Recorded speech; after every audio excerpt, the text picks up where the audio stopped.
So hello everyone, मेरा नाम है हर्ष और आज इस वीडियो में मैं आपको लिक्विड सॉल्यूशन का चैप्टर पढ़ाने वाला हूँ।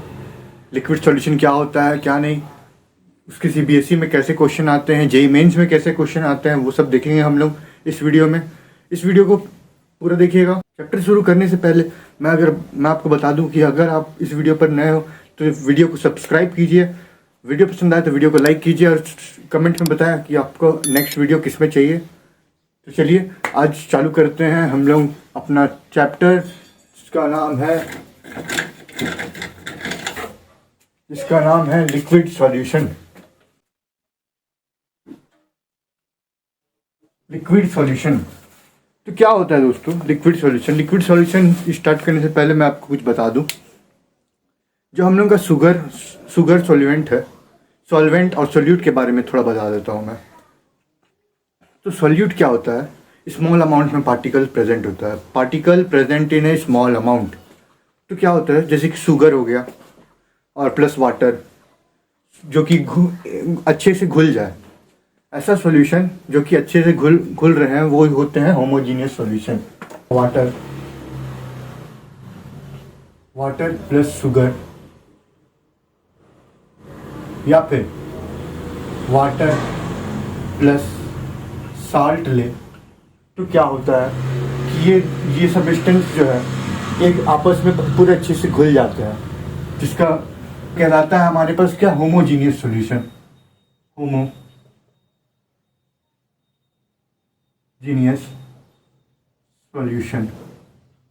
सॉल्यूशन ठीक है।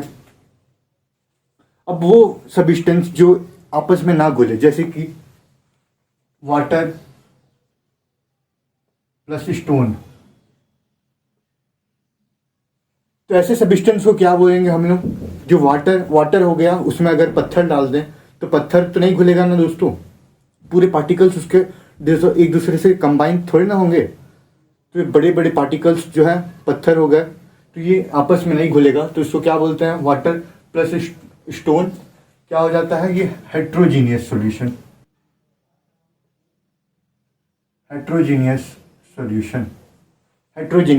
कहलाता है।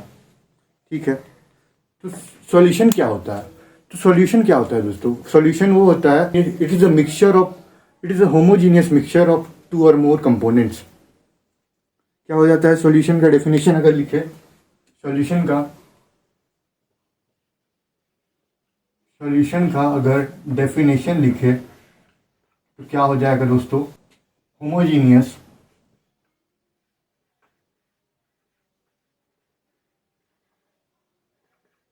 Mixture of two or more components. क्या है? कंपोनेंट्स, जैसे कि शुगर प्लस वाटर हो गया, ये अगर हम लोग घोलते हैं तो वो पूरा डिसॉल्व हो जाता है, एक भी पार्टिकल नहीं दिखता है ना दोस्तों शुगर का। तो वैसे ही है homogeneous mixture of two or more components is called solution. उसको क्या बोलते हैं? सॉल्यूशन। वैसे ही होता है हमारे पास बाइनरी सॉल्यूशन क्या होता है? बाइनरी सॉल्यूशन आपके सिलेबस में है, इसको मैं बता देता हूँ। जहाँ पर दो कंपोनेंट्स रहते हैं, दो कंपोनेंट्स का मिक्सचर से बनता है binary solution. Where two components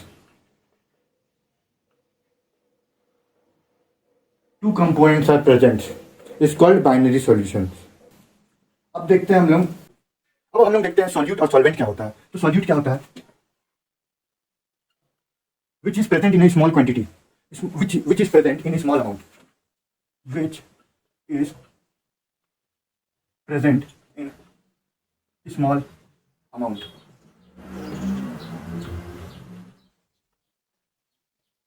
और सॉल्वेंट क्या होता है? which is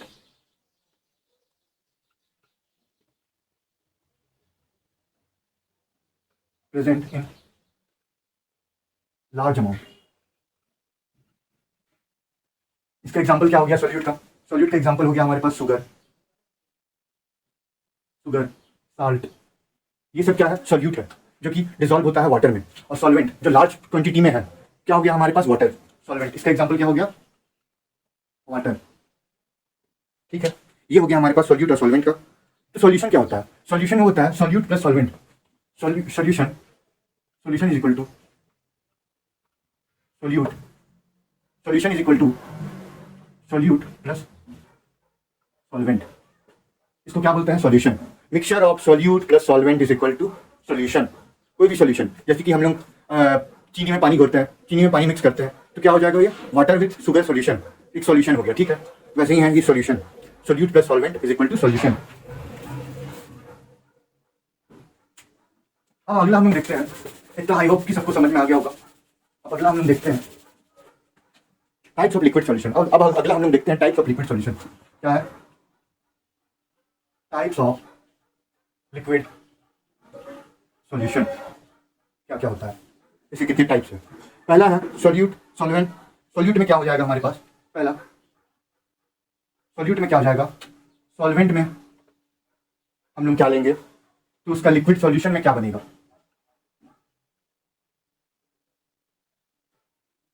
तो देखिए, सॉल्यूट में हम लोग क्या लेंगे, टाइप्स ऑफ लिक्विड सॉल्यूशन में हम लोग देखते हैं कि सॉल्यूट में हम लोग क्या लेंगे, सॉल्वेंट में हम लोग क्या लेंगे, जिसके वजह से क्या लिक्विड सॉल्यूशन बनेगा।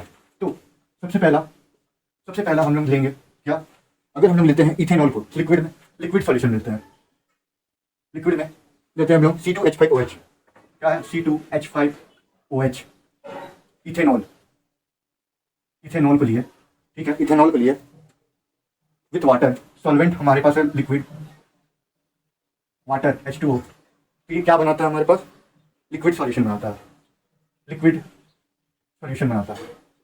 ठीक है, अगला है सॉलिड। सॉलिड में मान के चलिए हम लोग ग्लूकोज लिए, ग्लूकोज लिए, glucose with liquid water, water लिए हम लोग यहाँ पर, तो क्या बनाएगा? लिक्विड सॉल्यूशन बनाएगा। ये भी क्या बनाएगा? लिक्विड सॉल्यूशन बनाएगा, सॉल्यूशन बनाएगा। ठीक है, अगला लिए गैस। गैस का एग्जांपल एक आध सोचिए आप लोग, क्या हो सकता है गैस का? कार्बन डाइऑक्साइड, आपने सोचा होगा। ठीक है, कार्बन डाइऑक्साइड लिया हमने गैस, गैस में हम लोग लिए कार्बन डाइऑक्साइड, उसको मिक्स कर दिया हम लोग लिक्विड से, उसको मिक्स कर दिया हम लोग लिक्विड से वाटर, तो ये भी एक लिक्विड सॉल्यूशन बनाएगा, ये भी एक लिक्विड सॉल्यूशन बनाएगा। इसका एग्जांपल हो जाएगा हमारे पास, इसका एग्जांपल क्या हो जाएगा हमारे पास? Cold drinks. Gas, carbon dioxide खुलता है ना, जैसे हम लोग कोको कोला वगैरह को खोलते हैं तो गैस बनता है, गैस टाइप से होता है। ठीक है, तो गैस और लिक्विड सॉल्यूशन बनाता है, जिसका एग्जांपल है कोल्ड ड्रिंक्स। ठीक है, होप आपको इतना समझ में आया होगा। अब अगला हम लोग देखते हैं, अब अगला देखते हैं vapour pressure of volatile liquid.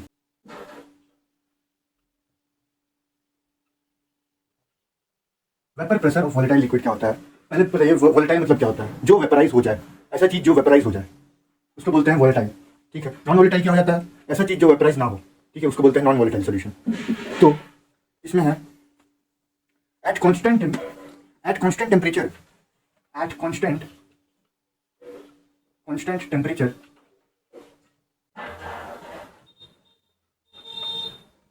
The pressure exerted by vapors of a substance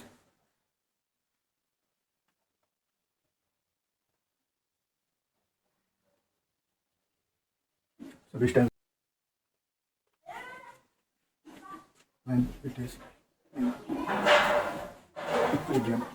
equilibrium with its liquid solution, equilibrium with its liquid solution is known as vapour pressure. देखिए, वेपर प्रेशर क्या होता है दोस्तों? अगर मान के चलिए एक बोतल है, मैं आपको दिखा देता हूं।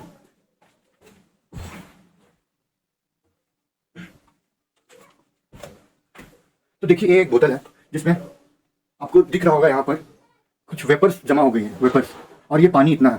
तो क्या होता है दोस्तों कि पानी जो है, एक टेम्परेचर, यहाँ टेम्परेचर है, रूम के टेम्परेचर है, तो टेम्परेचर महसूस कर रहा है, तो ये क्या कर रहा है? एक इवापोरेशन साइकिल रिपीट कर रहा है। इवापोरेशन भी हो रहा है यहाँ पर, कंडेंसेशन भी हो रहा है। कैसे हो रहा है? ये वाटर के जो मॉलिक्यूल्स हैं यहाँ पर, ये जो बोतल है, उसके जो यहाँ पर पार्टिकल है, उसके तो फोर्स यहाँ पर भी लगेंगे, यहाँ पर भी लगेंगे, यहाँ पर भी लगेंगे, यहाँ पर भी लगेंगे। तो नेट फोर्स जो है एफ नेट, यहाँ का तो एफ नेट जो होगा यहाँ का तो जीरो आ जा रहा है, पर अगर पार्टिकल्स यहाँ पर प्रेजेंट है, यहाँ पर प्रेजेंट है, ध्यान से देखिएगा, अगर पार्टिकल्स यहाँ पर प्रेजेंट है तो यहाँ पर फोर्स लग रहा है, यहाँ पर फोर्स लग रहा है, यहाँ पर लग रहा है, यहाँ पर नहीं लग रहा है, तो ये जो है इवापोरेट हो जाएगा। थोड़ा सा पार्टिकल है तो ये इवापोरेट हो जाएगा, इवापोरेट। ठीक है, ऐसे कर करके ये टेम्परेचर हाई करेंगे तो इसका काइनेटिक एनर्जी हाई होगा, जिसकी वजह से ये इवापोरेट करेगा, उछल जाएगा। ठीक है, आप लोग यहाँ पर देख सकते होंगे, यहाँ पर तभी इसका देखा था मैं, यहाँ पर वेपराइजेशन टाइप से हो गया था, और ये जो वाटर है यहाँ पर है, और यहाँ पर पार्टिकल्स बन गए थे, वेपर्स बन गए थे यहाँ पर। तो यही होता है इवापोरेशन। तो यही होता है वेपर प्रेशर। कैसे होता है इसका जो है दोस्तों, सरफेस एनर्जी क्या हो जाएगा, सरफेस एनर्जी हाई होगा, हाई। और इसका जो एफनेट है, इसका जो एफनेट है नॉट इक्वल टू जीरो होगा, एफनेट जीरो के बराबर नहीं होगा। ये इसमें अगर टेम्परेचर बढ़ाएंगे, टेम्परेचर इंक्रीज करेंगे तो इसका काइनेटिक एनर्जी इंक्रीज होगा, जिसकी वजह से ये जंप कर लेगा और ये ऊपर जाएगा, ऊपर जाएगा तो ये ऊपर जाएगा, फिर ऐसे यहाँ पर कलेक्ट होगा और ये कंडेंसेशन करेगा, कंडेंसेशन से फिर ये नीचे आएगा इस टाइप से। आप लोग देखे होंगे कि पानी का बोतल है, पानी का बोतल है, ये पूरी तरह से पैक्ड है, तो क्या होता है थोड़े समय बाद पानी थोड़ा सा बचता है, पानी का वॉल्यूम थोड़ा कम हो जाता है। कैसे होता है वो इसी तरीके से होता है, इवापोरेट हो रहा है, फिर कंडेंसेट हो रहा है। तो ये जो ये क्लोज कंटेनर में जो रहता है, क्लोज ग्लास में, क्लोज कंटेनर में जो भी वाटर रहता है वो क्या हो जाता है, कम हो जाता है। तो यही था वेपर प्रेशर। तो यहाँ पर क्या कर रही है, यहाँ पर एक अगर देखा जाए, यहाँ पर कंटेनर में, इस कंटेनर में यहाँ लिक्विड है, यहाँ लिक्विड पार्टिकल्स हैं। ठीक है, ये लिक्विड पार्टिकल्स हैं और ये वेपर्स है, ये लिक्विड है और ये वेपर्स है। ठीक है, तो क्या हो जाएगा, यहाँ पर डायनामिक इक्विलिब्रियम हो जाएगा। डायनामिक इक्विलिब्रियम का मतलब क्या सर, डायनामिक इक्विलिब्रियम का मतलब जिस रेट से लिक्विड वेपराइज होगा उसी रेट से वेपर्स कंडेंसेट भी होगा। जिस रेट से rate of evaporation is equal to rate of condensation, ये हो जाएगा कंडेंसेशन के बराबर। ठीक है, इतना समझ में आया? हाँ नहीं लिखे, आपको अभी थोड़ा कंफ्यूजन लग रहा होगा। जल्दी ही मैं पीपीटी स्लाइड्स भी लाऊंगा, उसमें आपको एनिमेशन करके भी दिखाऊंगा कैसे क्या हो रहा है, एनिमेशन, इमेजेस और भी तरीके से एग्जांपल्स देखेंगे हम लोग पीपीटी स्लाइड्स में। तब तक के लिए चैनल को जल्दी से जल्दी सब्सक्राइब कीजिए, वीडियो पसंद आए तो वीडियो को लाइक कीजिए। अब अगला देखते हैं हम लोग क्या यहाँ पर क्या हो रहा है। यहाँ पर क्या हो रहा है दोस्तों, मान के चलिए ये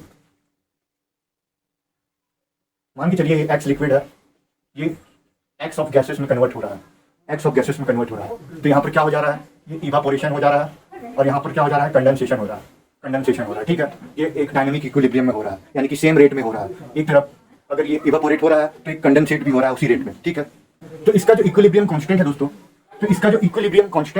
वो क्या हो जाएगा, K equilibrium is equal to pressure of gas X of gases, K equilibrium is equal to pressure of X gas in gases state. ठीक है, ऑफ प्योर लिक्विड। ठीक है, और ये क्या में डिपेंड करेगा, केवल टेम्परेचर में डिपेंड करेगा। ये टेम्परेचर में फंक्शन ऑफ टेम्परेचर है, तो ये भी फंक्शन ऑफ टेम्परेचर ही होगा, टेम्परेचर में डिपेंड ही करेगा बस। ये अगर देखें इसमें देखिए, अगर ये फंक्शन ऑफ टेम्परेचर है, तो अगर हम लोग इसका टेम्परेचर बढ़ाएंगे, तो काइनेटिक एनर्जी ऑफ मॉलिक्यूल्स भी बढ़ेगा, जिसकी वजह से वेपर प्रेशर भी बढ़ेगा। ठीक है, ये तो समझ में आया सबको, बस इसमें अभी इतना ही था। अगला देखते हैं, rate versus time.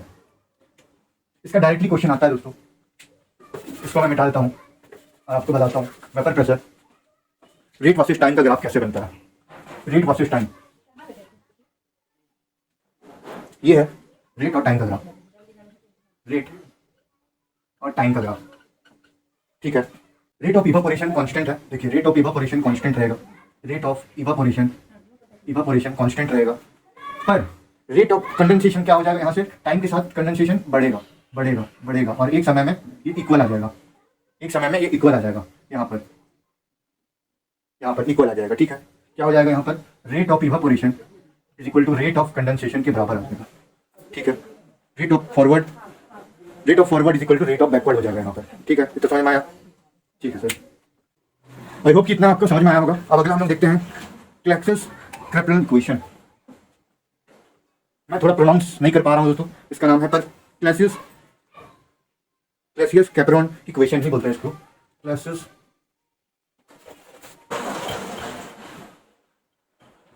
Clausius कैपरॉन equation क्या होता है? हम लोग जानते हैं, क्लास 11 में हम लोग पढ़े होंगे इक्विलिब्रियम चैप्टर में क्या होता है।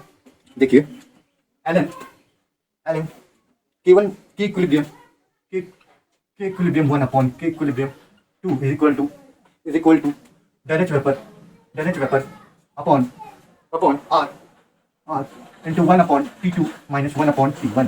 इतना हम लोग जानते हैं, ठीक है, इतना हम लोग जानते हैं। तो हम लोगों ने पढ़ा था क्या कि के इक्विलिब्रियम किसके बराबर होता है? P ऑफ एक्स गैसेस के बराबर।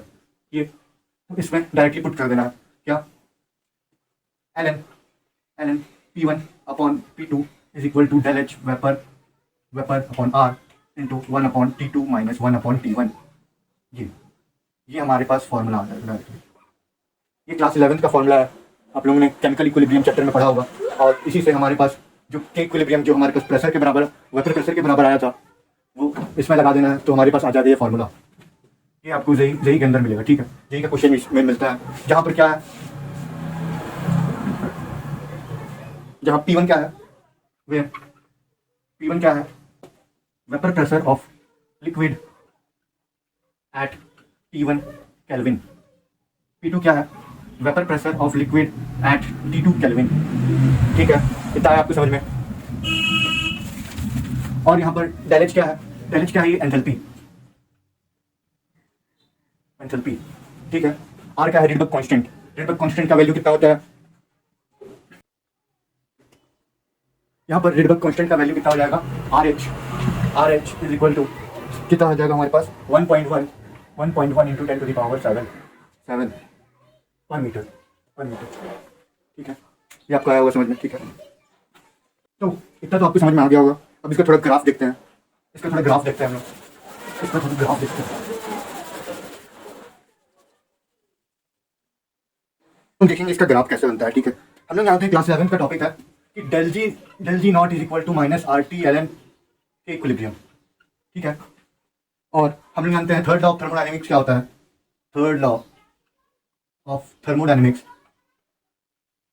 क्या होता है, del G not is equal to del H minus T del S not.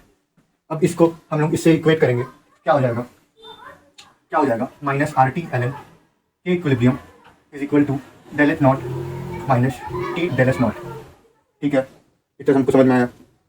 अब हम लोग जानते थे कि के इक्विलिब्रियम को हम लोग क्या लिखे थे, के इक्विलिब्रियम को हम लोग लिखे थे P ऑफ एक्स गैसेस के बराबर। तो इसमें भी हम लोग के इक्विलिब्रियम को लिख देंगे minus R T L N K equilibrium की जगह P of X gases is equal to del H not minus T del S not. कितना आया सबको समझ में? बस इसको उधर भेज देंगे हम लोग, तो L N P of P is equal to क्या हो जाएगा, minus of del H by R T minus del S by R. इतना आएगा ना, ये टी से टी कट जाएगा, तो यहाँ इतना आ जाएगा, ठीक है। तो यहाँ पर P का वैल्यू क्या हो जाएगा, P का वैल्यू हो जाएगा हमारे पास e की पावर यहाँ प्लस हो जाएगा, सॉरी। तो यहाँ पर हम लोग का e की पावर में आएगा, e की पावर में क्या हो जाएगा, del S by R into e की power minus del H by R T. कितना आएगा ना दोस्तों? तो इसको हम लोग इक्वेट कर देंगे y is equal to M X plus C से। तो यहाँ पर देखिए y इज इक्वल टू, ये कांस्टेंट है, y इज इक्वल टू ये कांस्टेंट इंटू e की power minus K by X, e की power minus K by X. जहाँ पर हम लोग देख रहे हैं कि प्रेशर जो होगा, वो इन्वर्सली प्रोपोर्शनल है, e की power del H by R T से, तो अगर हम लोग इसका टेम्परेचर अगर बढ़ाएंगे तो e की power del H by R T जो होगा वो क्या हो जाएगा, डिक्रीज हो जाएगा। अगर हम लोग टेम्परेचर बढ़ाते हैं तो इसका e की power del H by R T जो होगा वो डिक्रीज हो जाएगा, जिसके कारण हमारे पास प्रेशर जो होगा वो इंक्रीज हो जाएगा, ठीक है। इतना हम लोग आ गया, इतना सबको क्लियर है। तो इसका जो ग्राफ बनेगा हमारे पास वेपर प्रेशर और टेम्परेचर का ग्राफ जो बनेगा हमारे पास वो कुछ इस तरीके से जाएगा, ठीक है। ये डायरेक्टली क्वेश्चन आता है आपके जेई में, किस टाइप से ग्राफ है, ग्राफ को पहचानना कैसे है। तो ये यही था आज का। तो ये तो हो गया हमारे पास। अगला हम देखते हैं आइडियल लिक्विड सॉल्यूशन में क्या होता है। Ideal liquid solution,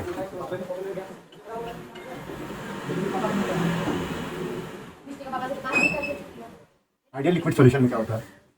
ideal liquid solution में अगर ये एक कंटेनर है, ये कंटेनर है जिसमें सॉल्यूशन है ए और बी का, ए और बी का सॉल्यूशन है हमारे पास। यहाँ पर से ए गिर रहा है, यहाँ पर से ए जा रहा है, ए पार्टिकल्स यहाँ से जा रहे हैं, ठीक है, और यहाँ से जा रहे हैं बी पार्टिकल्स जा रहे हैं, ठीक है। तो ए और बी का पार्टिकल जो है वो क्या हो जाएगा, A equal to B equal to A B के बराबर।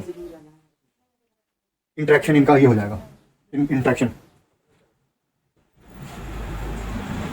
ये हो जाएगा, ठीक है। तो ओवरऑल हम लोग अगर देखते हैं ओवरऑल तो इसका इंटरमॉलिक्यूलर अट्रैक्टिव फोर्सेस वो हो जाएगा सेम।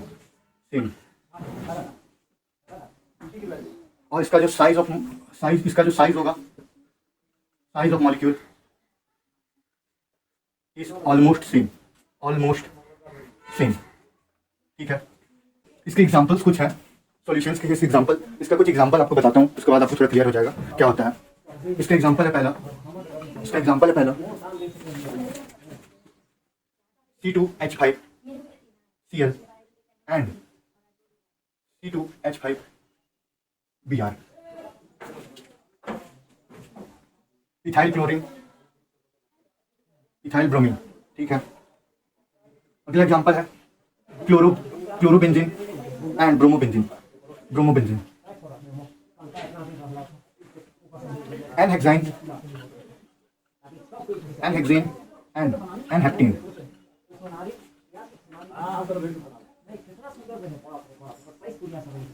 इसका जो होगा size of molecule is almost same होगा। इसका size of molecule is almost same. इसको आप लोगों को याद नहीं करना है, इसको बस मैं समझाने के लिए लिख गया हूँ, इसको आप लोगों को याद नहीं करना है, ये तो समझने के लिए है दोस्तों।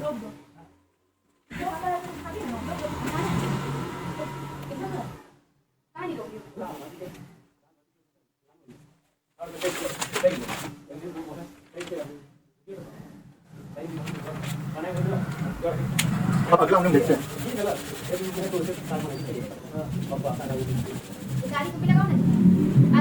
थर्मोडायनेमिक्स ऑफ आइडियल लिक्विड में क्या होता है।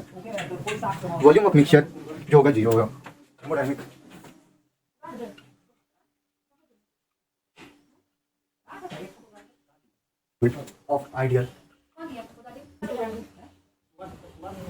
थर्मोडायनेमिक्स ऑफ आइडियल लिक्विड हो जाएगा हमारे पास। क्या हो जाता है, पहला वॉल्यूम ऑफ मिक्सचर जो होगा वो जीरो के बराबर होगा, यानी कि उसका इंटरमॉलिक्यूलर अट्रैक्टिव फोर्सेस जो होगा वो नियरली जीरो होगा, अट्रैक्ट नहीं होगा।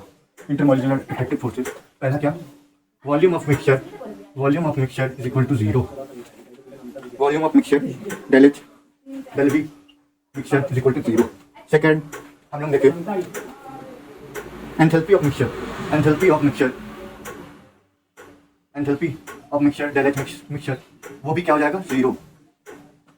और एंट्रोपी ऑफ मिक्सचर क्या हो जाएगा, एंट्रोपी जब इसका डिसऑर्डर क्या हो जाता है, एंट्रोपी हो जाता है randomness and disorder of the molecule of the system. अगर उसका डिसऑर्डर बढ़ेगा तो उसका नंबर ऑफ मॉलिक्यूल्स भी बढ़ेंगे। डिसऑर्डर बढ़ेगा तो नंबर ऑफ मॉलिक्यूल्स क्या होंगे, बढ़ेंगे। तो इसका क्या हो जाएगा, एंट्रोपी ऑफ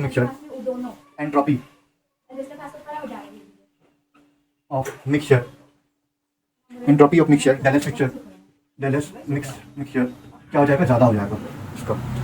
अगला देखते हैं गिब्स फ्री एनर्जी। अगला हम लोग देखते हैं गिब्स फ्री एनर्जी क्या होता है। गिब्स फ्री एनर्जी इसमें हो जाएगा हमारे पास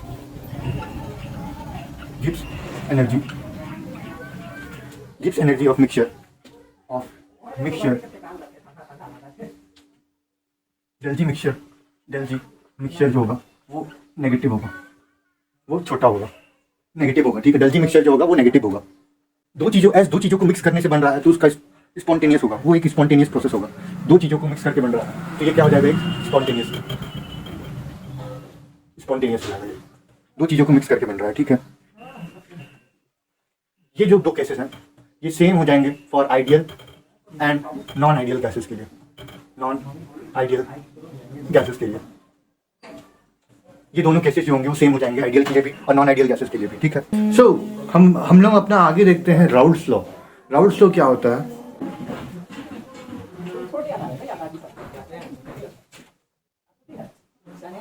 Raoult's law state that for any solution the partial vapor pressure of each volatile component is directly proportional to mole fraction यानी कि partial pressure of A is directly proportional to mole fraction of B of A, और partial pressure of B is directly proportional to mole fraction of B, और इसको equal में करें तो partial pressure of A is equal to P not A XA, और इधर PB जो हो जाएगा वो हो जाएगा P नॉट B XB, ठीक है, P नॉट B XB। ये क्या हो जाएगा दोस्तों? ये क्या है? प्योर सॉल्यूशन और प्योर सॉल्यूशन, ये भी है फॉर प्योर सॉल्यूशन। अब पी टोटल क्या निकलेगा हम लोग का? P total is equal to P A plus P B, और पी टोटल जो होगा वो हम लोग का हो जाएगा P not A X A plus P not B X B. ये हमारा फॉर्मूला आ गया, very important for your boards exam and JEE exam. इससे डायरेक्टली क्वेश्चन बनते हैं बोर्ड्स में भी और आपके जेई में भी, तो इतना नोट डाउन कर लीजिए दोस्तों। अब देखते हैं इसके थोड़े बहुत क्वेश्चंस।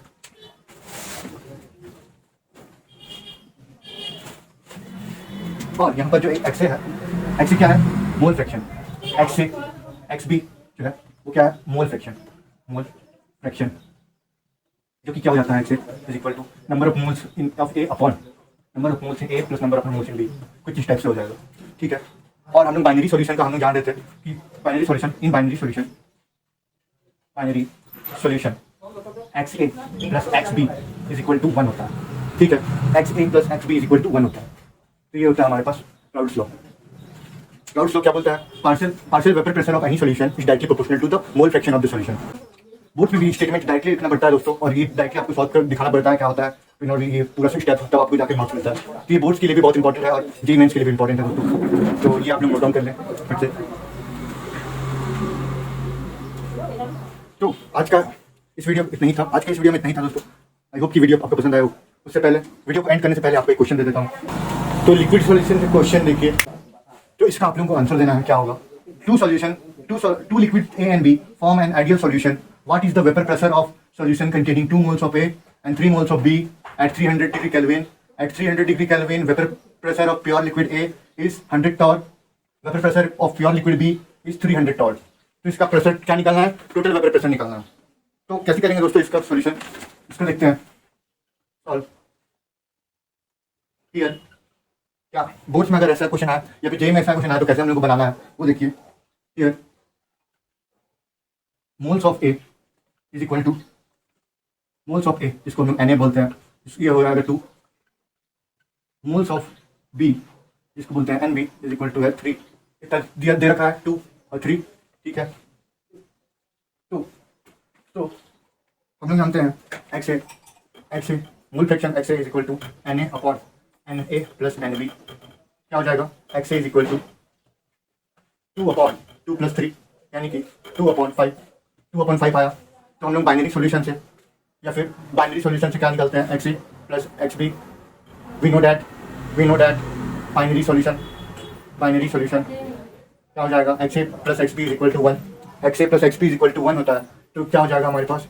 एक्स ए का value X B is equal to 1 minus 2/5। तो कितना हो जाएगा एक्स बी का वैल्यू दोस्तों? 3/5 हो जाएगा। ये आ गया हमारे पास एक्स ए का वैल्यू, एक्स बी का वैल्यू। तो हम लोग जानते हैं, then total pressure of solution P total कितना निकलेगा? We know that P total is equal to P not A equal to हम लोग जानते हैं P not A X A plus P not B X B. तो इस formula को use करते हुए इस फॉर्मूला को यूज करते हुए हम लोग पी टोटल निकालेंगे। पी टोटल निकलेगा, पी नॉट ए कितना दे रखा है, पी नॉट ए दे रखा है 100 और 100 इंटू एक्स से हम लोग कितना निकाले, एक्स से निकाले 2/5 प्लस पी नॉट बी कितना दे रखा है 300 और इंटू एक्स बी कितना निकाले हम लोग 3/5। इसको जब काटते हम लोग तो कितना आया 20 और इसको हम लोग काटे तो कितना आया 60। तो कितना हो गया 40 प्लस 180 जिसका होगा 220 टॉर। ये हमारे पास पी टोटल का आंसर आ गया हम लोग।